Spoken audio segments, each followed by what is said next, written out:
Hello, everybody. Welcome into the NBA Front Office Show. The dark timeline, it's here. Keith, congratulations. Your Celtics win the championship. Oh my gosh, it's a dark day. It's a dark day, but I told you I would be happy for you. And indeed, I am, my friend. I continue to lean into that. I know you had yourself a great night last night and a great morning. You are living in victory, and I am happy to see good things happening for you. I appreciate that very much. As you know, when this happens, you sleep extremely little. So Yes. I'm literally on about an hour and a half of sleep. I finally fell into bed around 3:30. It was a little after 3:30 when I fell asleep, and then next thing you know, I was up at 5 because we had something we had to do this morning. So just how it goes. So, but you run on this adrenaline of all of it, and you don't want to miss anything, right? Like you want to see it all. You want to see every interview and every I tweet, missed everything thing. Oh, I'm sure you did. on But purpose. when your team wins, I I'm didn't even watch talking the in games general, right? When your team wins in general, right? You just want to live in that moment for for sure. as long as you can. So it was yeah, I mean it was a heck of a night. It was I always like when it finishes and the team can kind of go into like party mode a little bit with still time on the clock. And I thought Joe Mazzulla did a great job of getting each player their ovations and got Brown and Tatum together, which is how it should be for those two guys. Holiday and White got theirs together. Al Horford got his. Just it's so cool, and it's just to see the guy so overcome with emotion, like you realize like this is everything they've ever worked for. So, it's just I nobody wants to hear me blather on about it too much, but I'm extremely happy today. It's been a great day. I did some damage to the bank account last night, and fortunately, I got in as Celtics and Lakers fans tend to buy a lot of championship merchandise. So I Yes, know there's that's some true. people who are not so happy today that like things are like sometime in the middle of July they're gonna get stuff. Like that's how Mhm. behind they are on product. But I got in early, so I'm hopeful I'll get some of that early stock coming in. I know a couple of things have already shipped, so people may see me rocking a little new gear here in the next little bit. But yeah, just one of those nights, man. I didn't know if this group would actually do it, but I believed all year that they could, and they pulled it off. Yeah, the stars aligned for them. They certainly had the runway cleared, and they said, "Thank you very much. We will take it." And they did what they needed to do to get the win. So, I think that their style of build is indicative of the new model of the NBA, and that you've got two main stars, then you want to surround them with the right pieces. And I think that's the type of build we're going to see moving forward. The build that we saw really take off a few years ago, and we're going to see other teams try to follow suit there. I saw that they have flown to Miami. I don't blame them. Go get into some tropical weather. Get out of Boston for the love of God, and get into some nice tropical weather. Get onto a beach for a few days, and then go have your parade. I can only imagine the celebrating that they're doing right now in South Beach.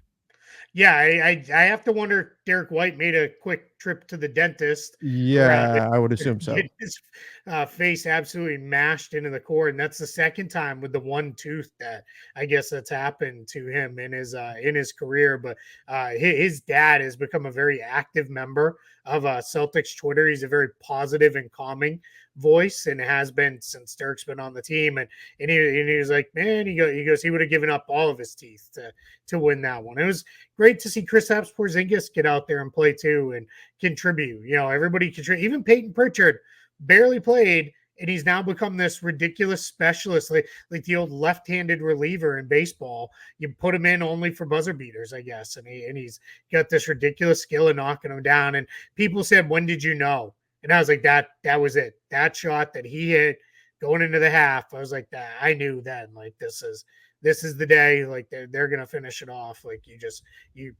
that sometimes there's just signs in games. So just really cool stuff. And now for us here on Front Office Show, we change gears. We move from Mhm. covering games and things that have happened into all the free agent stuff and free agency coming. So to clear things up, because I want to talk about this very briefly. Yeah. Free agency is open now to an extent. I think people got very confused, and that's totally fair because this is all new. We're living in a new world Sure. with this stuff. So what's happened is teams can negotiate contracts with their own free agents. They can also negotiate extensions. The extension thing was not super clear because the language actually conflicts a little bit in the CBA.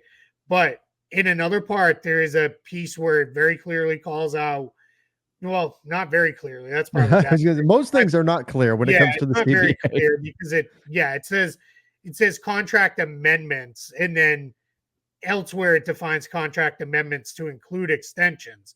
So essentially, rather than just saying extensions are allowed to be talked now too, but they are. So we don't have any news yet that anyone has agreed to one. Maybe a little surprising, but people are asking, like, why are we not hearing news? Is this a Yeah. bad thing? Is this guy leaving and all this stuff? I think the combination of the league and the players association put the fear of God in teams and agents on, we will fine you to the fullest extent if we think you jumped the gun on this stuff. So I think what you've got is people are holding back a little bit. And what's happening with the newsbreakers, either they're not getting the news or teams and agents are making it known, if you put this out here before whatever time we tell you we're okay, you're done. We are not, because we're talking big fines. Like Yeah, as I 100, recall, off the top of my head, I think it's 2 million. I And think that that's could be, I could be wrong on that, but that's the number that's in my head. I think that's like the full cap, like that you can like hit for these things. But Right. there's a lot. Like it's 125K, I think, to start. Right. And that's a lot of money. Like, so nobody wants to be just throwing money away for no reason. So I think you're gonna see maybe take a little bit to develop, maybe into later today, tomorrow, and that'll be kind of how this goes. And I think we're probably going to see a similar thing. Like, we're so used to 6 o'clock, it's like the firing gun goes off and they race out of the blocks with which newsbreaker had hit their drafts first to hit publish and send on a bunch of tweets.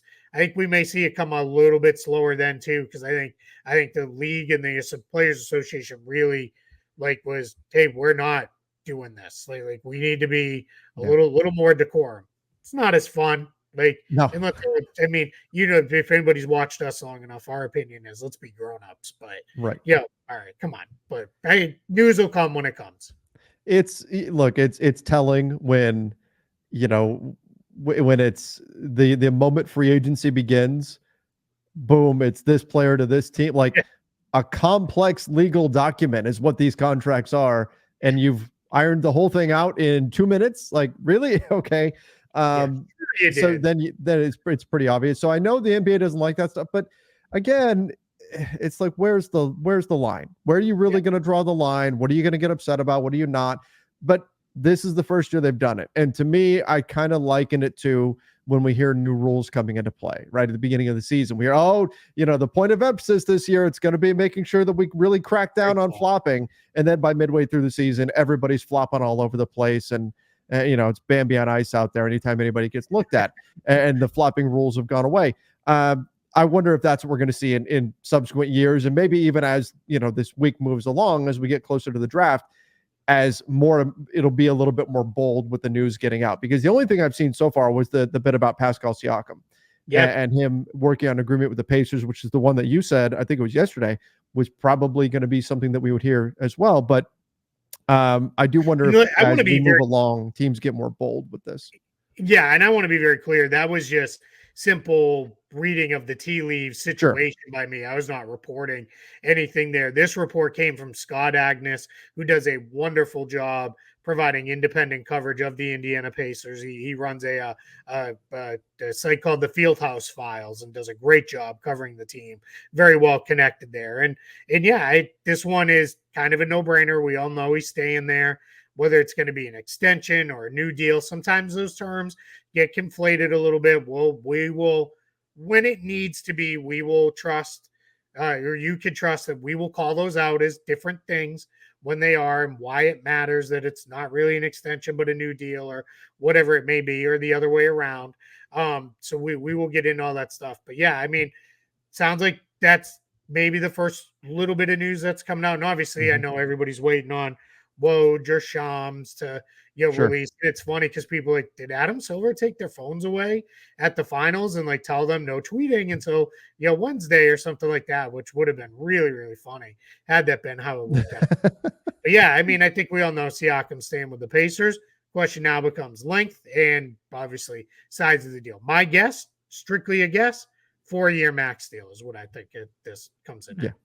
I would imagine that's probably what it's going to be. Now, another player that we've kind of assumed because of what they gave up in order to get him that OG Anunoby would be staying with the Knicks. Now we're hearing he's ready to test free Yeah, agency. We were wondering if there would be, now that there is a bit more time to negotiate, right, where the window is officially opened, maybe we are more privy to some of these things that are happening, whereas sure. normally this would be happening and this wouldn't quite be coming out. We would just hear the tail end of it. June 30th would hit and suddenly OG Anunoby stays with the Knicks.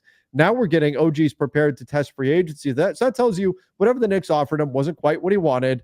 So he's going to put this out there and make it known. Well, okay, I can wait until June 30th. Maybe I'll take a little look around and see if the Knicks are going to improve their offer. So I still think OG Anunoby winds up staying with the Knicks. I think this is just a little bit of the negotiation process and this is my own speculation here in terms of what we're getting a little glimpse into how the negotiation is going when normally we may not get this little bit of intel because it would all be kind of hush hush leading up to June 30th. That's a great call because I think you're spot on with that. Of we're going to get a sense of this because normally this is not how these things work, and I think you're right. I think this is probably the Knicks have been very patient and they have been aggressive, but very smart in the way they have put together offers for players over the years where it is we're not going all the way to the max just because, right? It's going to be we have our number, we're going to go to that number, and we don't really want to go over it. And that's has worked well for them. That's how they've put together a pretty strong, deep roster. I think with Anunoby, it's probably a case of the Knicks have their number, his number's a little bit higher, and he's trying to push it. Here's something though that's funny. OG Anunoby used to be represented by Clutch. He no longer is. Now he's represented by CAA. One of his Which is agents the at Knicks. CAA, Sam Rose. Sam Rose's dad is Leon Rose, who runs the Knicks. So my guess is, He's not well, going anywhere. we're either going to have a really awkward Thanksgiving, or we're probably going to get Right. where we need to be with this. So, but I mean, hey, it's better for us and kind of anybody who's interested in all this stuff if they don't reach a deal, because then that means he could be in play and go somewhere else. And it could be as simple as, hey, Philly's sitting here with a monster offer Mm-hmm. for us, or Yep. the Thunder, or the Magic. Somebody, one of these teams with the ability to go to the max is sitting here with that kind of offer. You got to come with a little bit more. So let's see what that looks like. Oh, if you're a free agent, you are using Orlando, Philly as the boogeyman right now. Yep. OKC, whoever it is that you want to turn to that's got cap space, San Antonio, and you're saying, Maybe hey, the Pistons. yeah, and you're using that until those teams come off the board and it's known where they're spending that money. You're saying, hey, they've got a bunch of cap space over there. If you're not willing to give it to me, I know they will. Yep. It's just part of the negotiation. Yeah, All right. without a doubt. Yeah. Let's jump to the draft a little bit because the draft is coming up fast. It is going to be here soon. If you guys haven't checked out the basketball bulletin yet, our guy Bryce Simon has some fantastic stuff up there. You guys can check it out. I'll put the link in the description down below. That's our Substack, the basketball bulletin. Tons of great draft content there. So I'd recommend you guys give that a look. But the Hawks reportedly will not trade their first round pick. Now, I always have a hard time with definite statements like this at this point in the season, because if tomorrow the Spurs called up and said Wemby for number one, yes, the Hawks are taking that, right? It's not, if the right deal comes along, they'll move it. But based on what's out there, based on what's going on right now, the Hawks aren't looking to actively try to trade their pick and move off their pick, or at least they want to make sure they're convinced that everybody believes that right now. Yeah, I always take these like one level down from what the report is. So when the report says won't, I'm like, okay, or unlikely to. Like that's where I go to in my own head with these things for the exact reasons you called out. And I think for the Hawks, they're probably looking at this as a situation of, hey, we hopefully won't have the number one pick again anytime soon. let's try to make the best of this, get the best guy we can, and let's really move forward with how we build out this team. We've talked it ad nauseum, but it is going to be an extremely interesting offseason for Atlanta because of Trae Young, DeJounte Murray. Yeah. What do they do with Capella? What happens at the forward spot? Jalen Johnson is due for an extension. And then you add in the first overall pick on top of it. Yeah, I think, this is a spot for Atlanta where we could see them really go in any number of directions as they try to reset this franchise a little bit and find a formula that works beyond, all right, we're a play-in level team, because that's about where they're sitting today. Yeah. Yeah. And so is it going to be, it seems like it's either going to be Alex Sarr or Zach Risochet. Which one it will be, we'll have to wait and find out. But it seems like the Hawks are going to keep the pick, and they've made it clear that they're very excited to have the first pick, and they're thrilled to have it. All that kind of course, they're not going to say, well, we wish we had the first round pick last year or the number one pick last year, but I guess we get it. They're going to make sure everybody is believing that they are super excited about this. Sure, they should be. They'll kick off the draft, and Keith, I hope that there is still mystery come draft night on who the number one pick is. I hope it doesn't get spoiled. I want it to be a true, like, the draft starts at number one type year. Yeah, I don't mind if it's spoiled like minutes, like the pick is in and then the tweet comes out, because whatever. That's just a matter of, are you hearing it live on TV or are you watching it on Twitter? It's the whole, we know a day in advance. And sometimes it happens at number one. Wembanyama, we knew, I don't know, what, a year in advance? Whoever won that lottery was picking him number one. Like, that happens sometimes. But yeah, even the Banchero whole situation that went on there draft day, that would be fun if we had even that level of mystery. That was about an hour before, I think. That was awesome. It turned. So yeah, it would be a lot of fun. I gotta say this though. My guy's been studying up on the draft, because you nailed the Risochet pronunciation there. I know you're ready to go next week. I love it. My family, my mom's side of the family, go back a few generations. They are French Canadian. So that was just a little bit of that. Not that I can speak any bit of French at all, but you go back a few generations, and I think I'm just honoring my ancestors with that pronunciation there. My daughter gets very mad because when I'm being silly around the house, I call him Zachary Risochet. And she's like, why do you do this? You sound like an idiot. Stop doing that. And then she's like, you should not do that on your show. So here it is. I did it. So man. The things I have to look French forward Pro to. is not going to be a new character on the thing. It will not be. We're not. Oh yeah, I thought you were supposed to be Crypto Bro all day today. I can't. I'm way too tired. Half of this show is probably going to be unlistenable to people who don't like the Boston accent, because I already know it's come out several times today. I'm too tired and too excited to even really fully focus like that. I tried doing the old man voice on a show last night, and it didn't quite work out. People saw how terrible I am at voices. Apparently, that was the only thing I proved on that. We won't quit our day jobs here on the front office show. Then we'll stick to this versus voiceover work. All right. Speaking of the draft boards are set at this point. No more players withdrawing from the draft. Yep. And teams are now locked in, and they know what pool of players they've got to work from. And they're going to start finalizing their boards and figure out exactly what it is that they want to do and projecting how the draft is going to fall, while fielding. I can only imagine what their phone bills look like this time of year, fielding so many calls about possible trades and check-ins and where you guys on this guy and that guy and all that kind of stuff. All that is going into overdrive over the next week and a half-ish. Yeah, the only reason I even really wanted to get into this is, all the withdrawals are behind us. There are 62 NCAA players that are early entry players in this year's draft. So those are guys who gave up eligibility to come in early. And then there are 15 international players. So 77 total players. That's a sign of NIL is doing, I guess, what it's intended. Guys stayed in college. Then normally that number's much closer to 100 or more. And the unfortunate part of that is there's a lot of guys in that group most years that got some bad intel and left school, or maybe didn't even get bad intel, but it was, I got to start making money, even if it's not in the NBA, if it's in the G League or overseas somewhere. I think this group, that number of early entry candidates combined with the seniors, that's going to give us a pool of solid 100+ players. And when you bring in 100+ players, there's room for all of those guys around the NBA-ish world. There's a handful of guys on the list that have no prayer of getting drafted or probably playing professionally because they just declared for whatever reason. But most of those guys are going to be real pros, and that's good to me because that's healthier for the game as a whole and healthier for the players as a whole too. If they can make a little bit more money now by staying in college versus risking it, stay in college an extra year, be the big man on campus, get your NIL money, and then we'll see you in the pros in a year. That's right. That's right. All right. Last thing we've got for today. Tax day. Not really. Not really. Not to scare anybody here. Some people. I know, right? God, that is not a fun time of year. Tax bills revealed more complicated. The U.S. tax code or the NBA's collective bargaining agreement? Yeah, that's a good question. I don't know.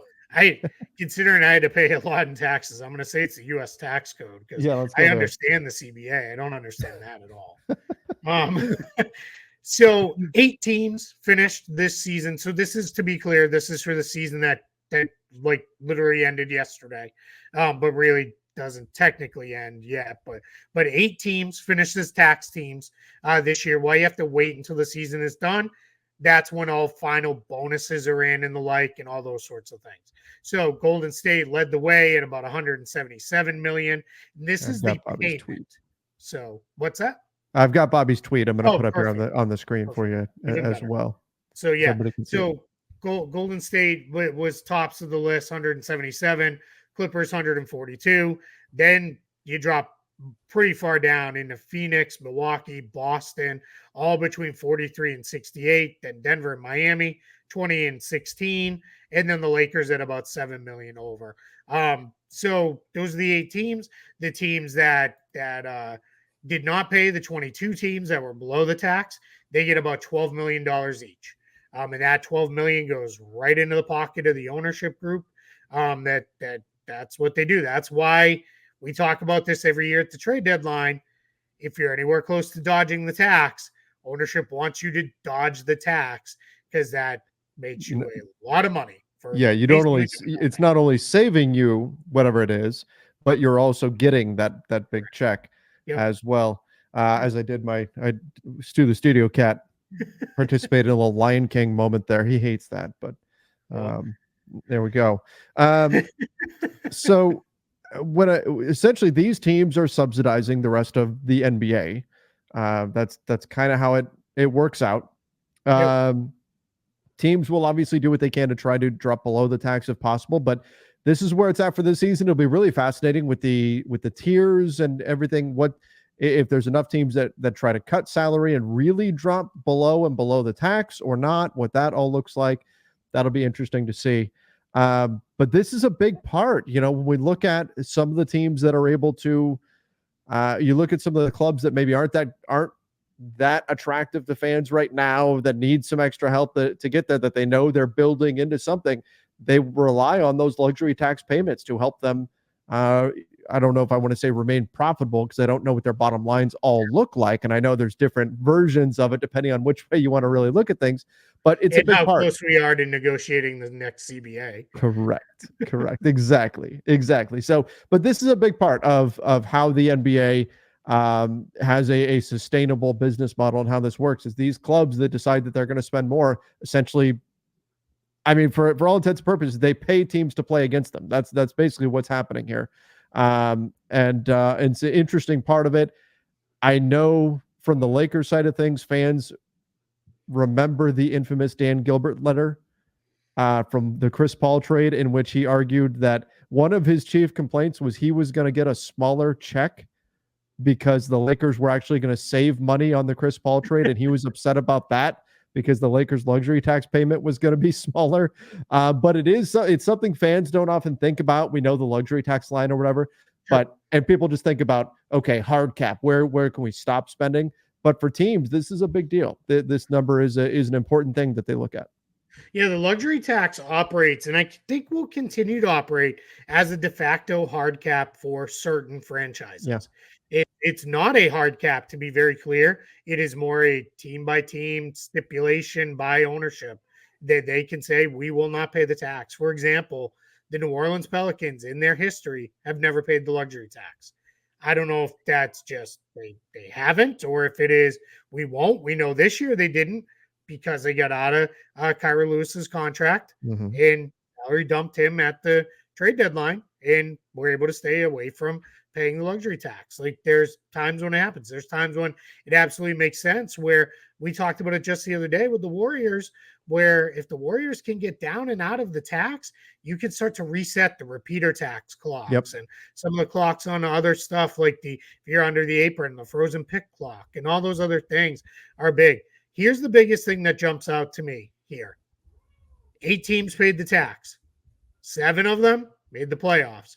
The one that paid the most did not. That's that at the end of the day, more than anything, I think is where the Warriors are. We cannot continue to spend the way we do because Yeah. we can't be this expensive unless we are title contender Warriors. Again, if they were title contenders, they'd probably say, yeah, resign Clay, keep Andrew Wiggins, heck, keep Chris Paul, and we'll figure it out. We'll roll along. But 177 million when you're not contending for a title, that's not good enough.